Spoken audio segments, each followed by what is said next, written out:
Hello everyone, welcome to my channel target success. आज की हमारी वीडियो का टॉपिक होगा how to fill attestation form.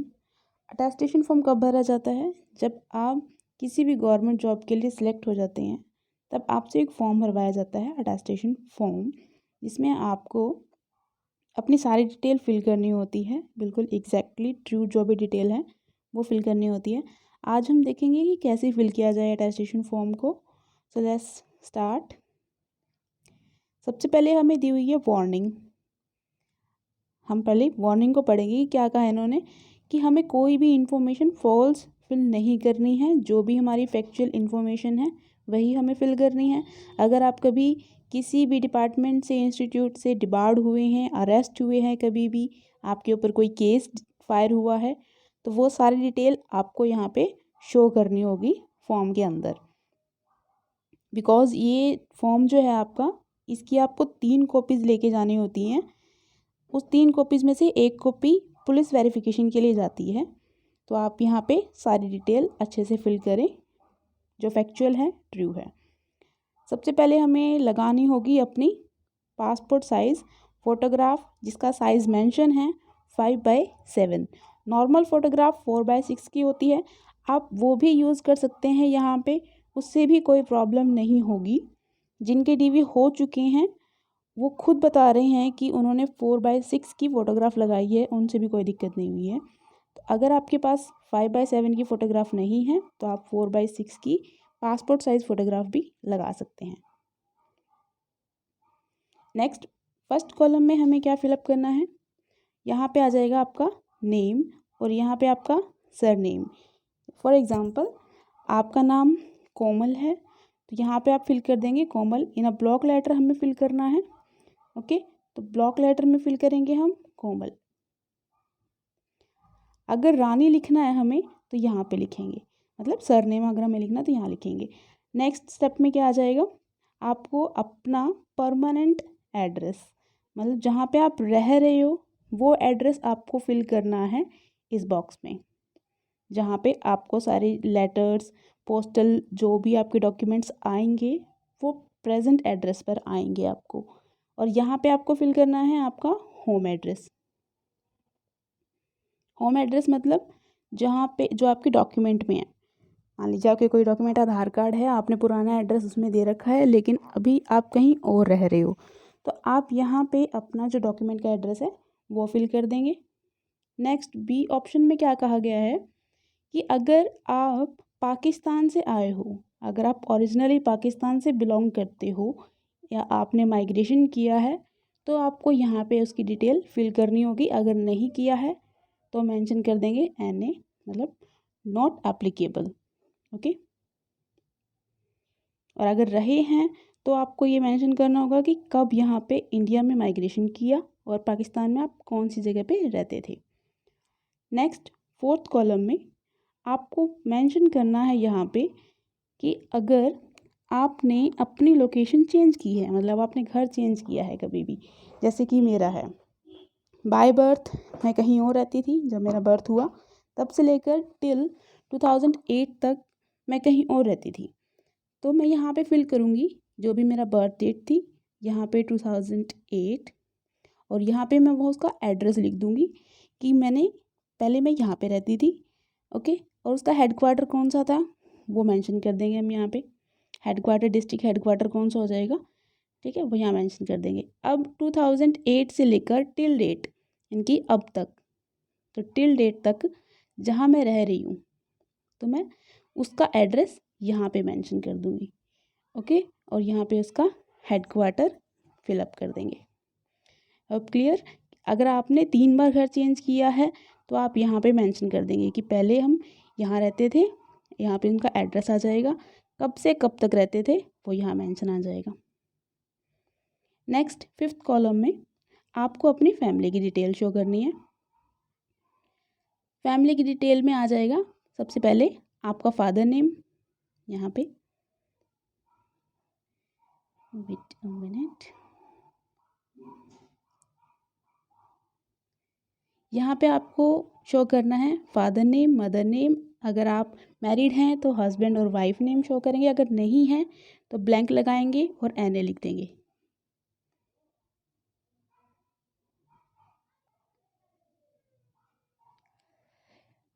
उसके बाद आपका ब्रदर नेम, यहाँ पे आ जाएगा आपका ब्रदर नेम और यहाँ पे सिस्टर नेम।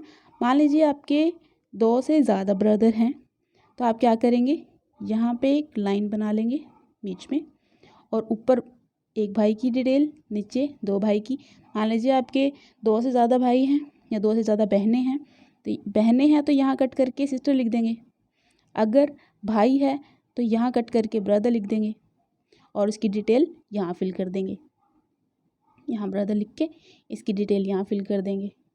ओके, और डिटेल में क्या क्या फिल करना है, फैमिली की नेम हो गया, नेशनैलिटी क्या है उसकी, आपकी जो नेशनैलिटी है वो फिल कर देंगे। इंडियन है तो इंडियन आ जाएगा। प्लेस ऑफ बर्थ क्या है, फादर का, मदर का, आपके ब्रदर्स का, वो फिल करेंगे। वो क्या काम करते हैं, ऑक्यूपेशन क्या है उनका। प्रेजेंट पोस्टल एड्रेस, उनका एड्रेस क्या है पोस्टल, ओके, जो आपका एड्रेस है वही आपकी फैमिली का होगा। अगर चेंज है तो आप वो लिख देंगे यहाँ पे प्रेजेंट एड्रेस जहाँ पे वो रह रहे हैं, और ये आ जाएगा परमानेंट एड्रेस जो उनके डॉक्यूमेंट्स में है। ओके, नेक्स्ट 5th कॉलम में हमें बताना है, अगर आपका सन या आपकी डॉटर कहीं फ़ॉरेन में स्टडी कर रही है, कहीं फ़ॉरेन में अगर वो स्टडी कर रहे हैं तो आपको उसकी डिटेल शो करनी होगी, उसका नाम, उसका डोमिसाइल, नेशनैलिटी कौन सी है उसके पास, अदर कंट्री के लिए रखी है या इंडिया की है, प्लेस ऑफ बर्थ क्या है उसका और कौन सी कंट्री में वो रह रहा है, कब से रह रहा है, उसका एड्रेस शो करना है, कब से रह रहा है वो यहाँ पे शो करना है।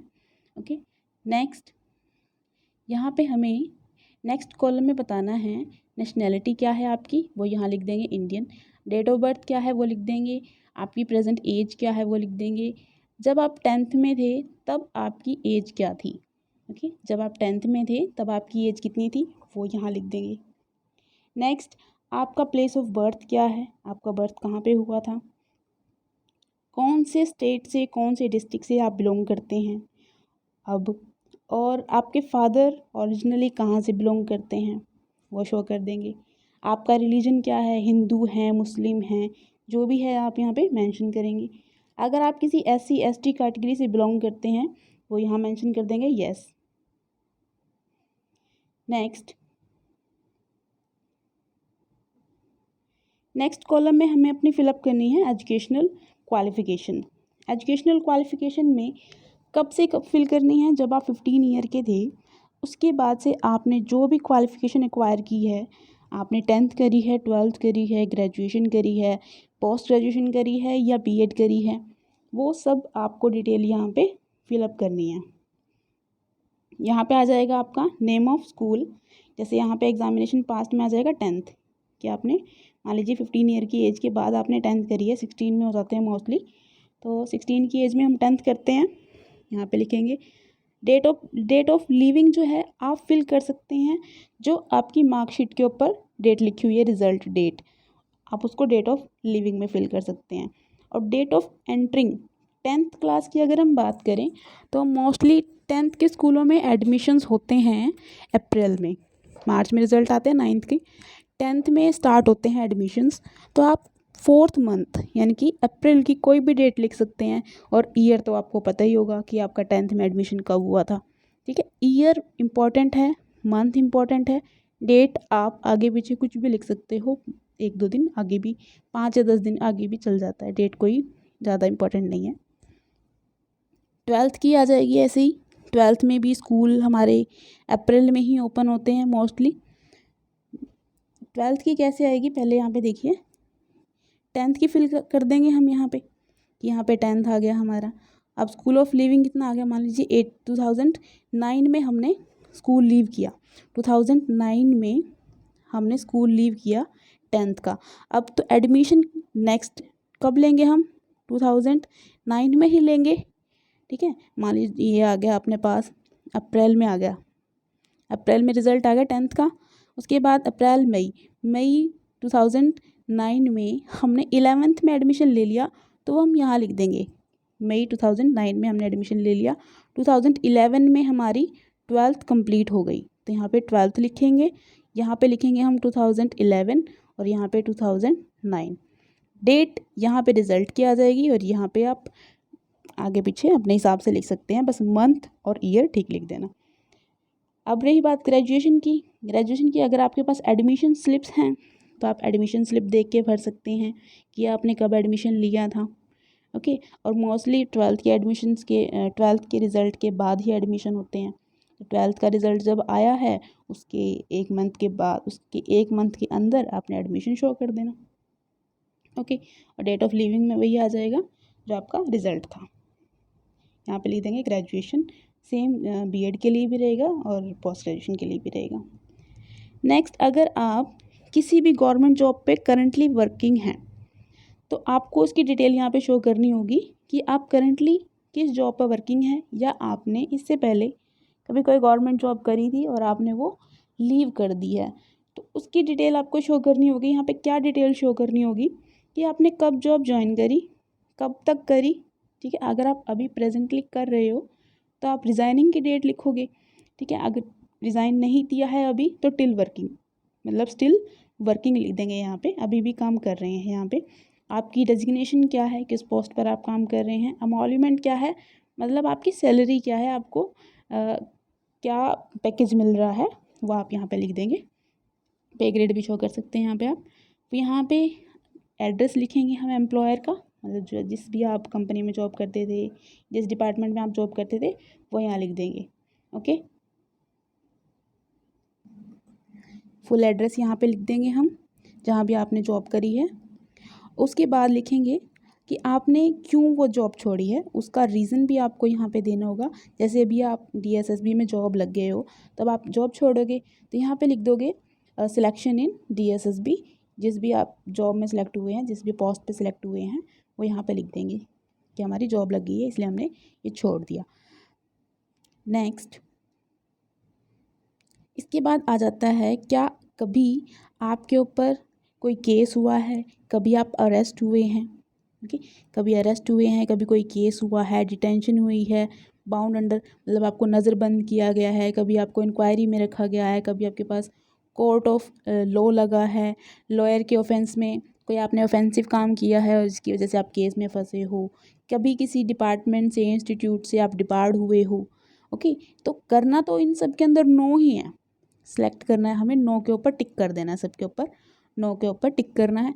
अगर किसी के ऊपर केस था, यानी कि किसी भी ऑप्शन में अगर आपको यस करना है तो उसकी आपको डिटेल भी शो करनी पड़ेगी। अगर आपने कहीं पे यस फिलअप किया है तो आपको उसकी डिटेल शो करनी पड़ेगी कि क्या केस था क्या नहीं था, वो साथ में आपको कॉपी लगानी होगी उसकी। नेक्स्ट, यहाँ पे हमें फिलअप करने हैं नेम ऑफ 2 रिस्पॉन्सिबल पर्सन, मतलब 2 ऐसे पर्सन्स के नेम हमें देने हैं जो हमें जानते हों, हमारी लोकेलिटी के हों, मतलब हमारे आसपास के पड़ोस के हों। जब पुलिस वेरिफिकेशन के लिए आए तो उन लोगों को बुलाया जाएगा और उनसे इंक्वायरी की जाएगी कि आप लोगों के यहाँ पे नाम दिए गए हैं तो आप इनके बारे में बताएं। जो पुलिस वेरिफिकेशन होती है उसमें उसके लिए चाहिए हमें यहाँ पे 2 पर्सन्स के नेम, उनका मोबाइल नंबर और उनका एड्रेस भी लिख देंगे यहाँ पे। ओके, नेक्स्ट में बस हमें सिग्नेचर करने हैं। यहाँ पे डेट अभी मेंशन नहीं करें, जब डीवी होगा, डॉक्यूमेंट वेरिफिकेशन जब होगी, जब आपको बुलाया जाएगा तभी की डेट आप यहाँ मेंशन कर दें, प्लेस लिख दें यहाँ पे। Okay, next, the most important place, identification certificate. यहाँ पे इस सर्टिफिकेट के ऊपर आपको गेजेटेड ऑफिसर के साइन करवाने हैं। गेजेटेड ऑफिसर के अंदर आपका प्रिंसिपल हो सकता है, गवर्नमेंट स्कूल का प्रिंसिपल हो सकता है, जिस इंस्टीट्यूट से आप पढ़े हो उस स्कूल का, अगर वो रिकॉग्नाइज्ड है तो उससे आप साइन करवा सकते हैं। यहाँ पे तहसील पटवारी है, वकील है, कोई डॉक्टर है तो उनसे भी आप साइन करवा सकते हैं, पंचायत इंस्पेक्टर है, बाकी सारी पोस्ट यहाँ पे लिखी हुई हैं कि आप किस किस से साइन करवा सकते हैं।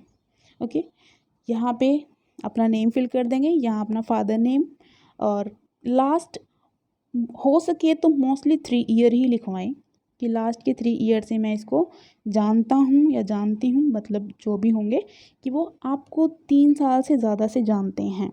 ओके, वैसे लिखा हुआ है यहाँ पे कि मोर देन 6 मंथ होता है, बट यहाँ पे आप 3 ईयर्स ही लिखें कि मैं इसको 3 ईयर से ज़्यादा जानता हूँ। जो भी आपको साइन करेगा वो आपको लिख के देगा कि मैं आपको 3 ईयर से ज़्यादा जानता हूँ। उसके साइन होंगे, यहाँ पे उसकी स्टैंप लगेगी, उसका एड्रेस लिखा जाएगा, उसकी डेजिग्नेशन लिखी जाएगी, ओके, डेट और प्लेस कहाँ पे आपने किया।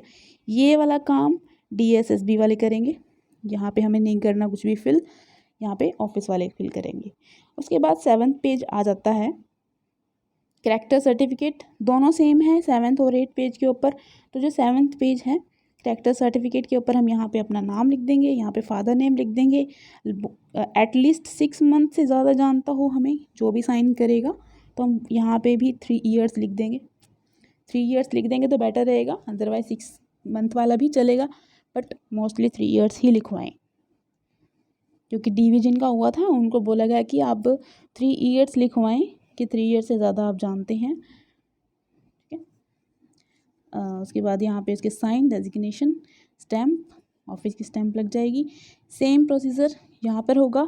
और ये जो 3 सर्टिफिकेट हैं, इन तीनों सर्टिफिकेट के ऊपर आइडेंटिफिकेशन सर्टिफिकेट और कैरेक्टर सर्टिफिकेट और नीचे वाला कैरेक्टर सर्टिफिकेट, इन तीनों के ऊपर आप अलग अलग गेजेटेड ऑफिसर के भी साइन करवा सकते हैं और सेम के भी करवा सकते हैं। मतलब एक ही गेजेटेड ऑफिसर से आप इन तीनों सर्टिफिकेट के ऊपर साइन करवा सकते हैं।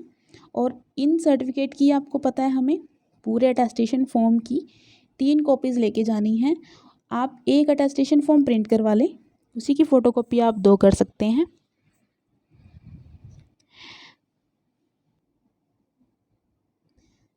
तो हम तीनों के यहाँ पे साइन करवा सकते हैं, अलग अलग के भी करवा सकते हैं और एक ही गेजेटेड ऑफिसर से सबके साइन करवा सकते हैं। और हमें 3 कॉपीज़ लेके जानी है इसकी, और जो तीनों कॉपीज़ होंगी उन तीनों पे हमें खुद से पेन से फिलअप करना है। ऐसा नहीं कि एक फिलअप कर दिया सारा, उसकी फिर फ़ोटोकॉपी करा ली, ऐसे नहीं करना। 3 फ़ोटोकॉपीज़ अनफिल, मतलब जो फिल नहीं कर रखे उनकी करनी है और पेन से खुद सारे फिल करने हैं। उसके बाद तीनों चीज़ों को अटेस्ट करवाना है अलग अलग से गेजेटेड ऑफिसर के थ्रू। देन बस काम ख़त्म फिर आपका। आई होप कि मैंने अटेस्टेशन फॉर्म में आपको एक एक चीज़, एक एक डिटेल आपको बता दी है। अगर अभी भी आपको कुछ लगता है कि कुछ रह गया है, कोई डाउट है, तो आप मुझे कमेंट सेक्शन में बता सकते हैं। और आप मुझे टेलीग्राम ग्रुप पे या टेलीग्राम चैनल जो मेरा है वहाँ भी आप बता सकते हैं। लिंक डिस्क्रिप्शन में दे दूँगी मैं टेलीग्राम ग्रुप का, तो आप मुझे वहाँ भी पूछ सकते हैं। Okay, thank you so much.